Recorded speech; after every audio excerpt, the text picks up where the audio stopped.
Қайырлы күн балалар. Бүгінгі сабағымыз қымбат және арзан деп аталады. Сен бүгін жемістер мен көкөністер сатып аласың және қымбат пен арзан дегеннің не екенін білетін боласың. Бірінші тапсырмада сырым мен әлияда 100 теңге бар екен. Сырымда 100 теңге, әлияда 100 теңге бар. Сырым 2 тауар, әлия 3 тауар сатып алыпты. Балалар қандай тауарлар сатып алуы мүмкін? Не алуы мүмкін? Сырым. Мысал үшін, сәбіз 20 теңге екен. Ал банан 80 теңге екен. Не арзан болып тұр? Не қымбат? Қайсының бағасы көп, қайсының бағасы аз болып тұр? Сәбіз бананға қарағанда 60 теңгеге арзан болып тұр. Ал банан сәбізге қарағанда 60 теңгеге қымбат екенін біліп тұрсың, солай ма? Демек, банан қымбат, ал сәбіздің бағасы арзан екен. Осылайша бірнеше тауарды салыстырып көр өзің. Сосын мына ережені мұқият түсініп ал. Құн деген бұл барлық сатып алынған тауар үшін төленетін ақша. Құны мен бағасы туралы айтқанда біз арзан, қымбат, арзан деген ол кем, қымбат деген артық сөздерін қолданамыз. Кей кезде біз бағасын жоғары екен, мына тауардың бағасы төмен екен деп те айтамыз.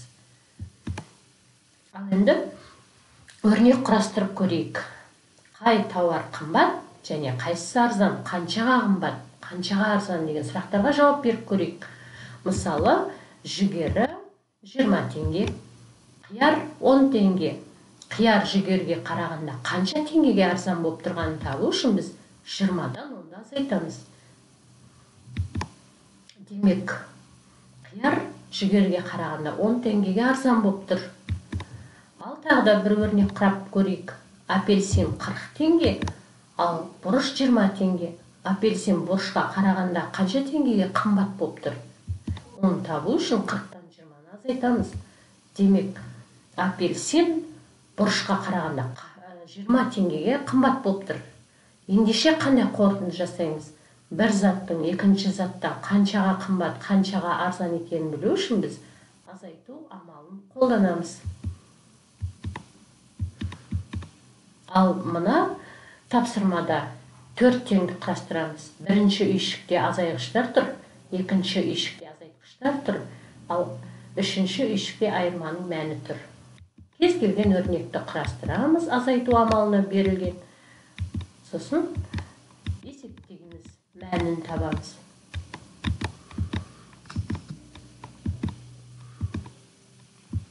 Теңдіктерді шығарып болған болсаң, сергіту сәтін жасап алып, жұмыс дәптеріндегі бірінші тапсырманы орындаймыз.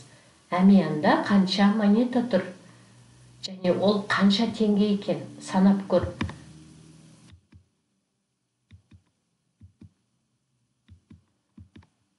Сосын екінші тапсырма.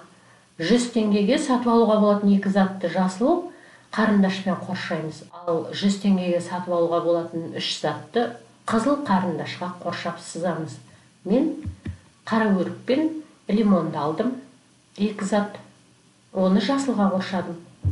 Сосын 100 теңгеге редиска, алмұрт және лимон алдым. Редисканы шалқан деп айтамыз, балалар. Ал сен не сатып алдың? Оны маған комментарийге жазып қалдыра аласың ғой, солай ма? Өте жақсы, тамаша.